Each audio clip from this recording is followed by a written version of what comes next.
Joining us live in studio, Dr. Mark Hiatt, Executive Medical Director of Regence BlueCross BlueShield of Utah.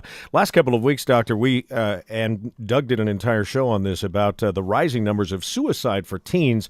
I guess it wouldn't be a surprise then to find out that we also have a rising number of depression cases in that same age group. That's right. Just in the past year, there's been a 1% rise in the number of major depressive incidents that adolescents experience. And this is pretty significant. These are incidents that last 2 weeks or more. We're talking about teenage depression here, and I can't help but think of smartphones. So many kids are just burying their faces in phones these days. Is there any sort of correlation, one to the other, do you think?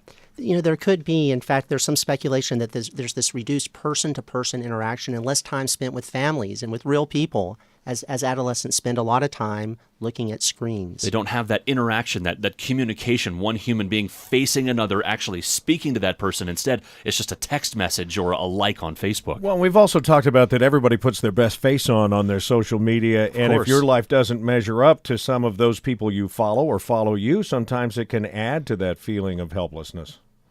So something else to keep in mind. This is something we talk about all the time in my circles of combat sports, but concussions and the link to Parkinson's disease and the fact that only one concussion early in life can actually lead to an increased chance of that. That's right. A few recent studies have actually confirmed that traumatic brain injury with loss of consciousness, even if it happens only once or twice, is not innocuous. It's tied to an increased risk of developing Parkinson's disease later in life. So just even one big hit to the head or falling off and banging your head on something, and that's all it takes. So imagine a boxer or somebody who plays professionally in the NFL. Or in the NFL, yeah, somebody like that too, same kind of a thing. So important to avoid those things and make sure your kids wear the proper helmets and gear when they're out riding their bikes, whatever. That's right. Particularly sustained early in life, this can have, consequences later in your life, even one episode. All right. Very interesting, Mark. We appreciate it, Doctor. Thank you so much for being here. That's Executive Medical Director of Regence BlueCross BlueShield of Utah.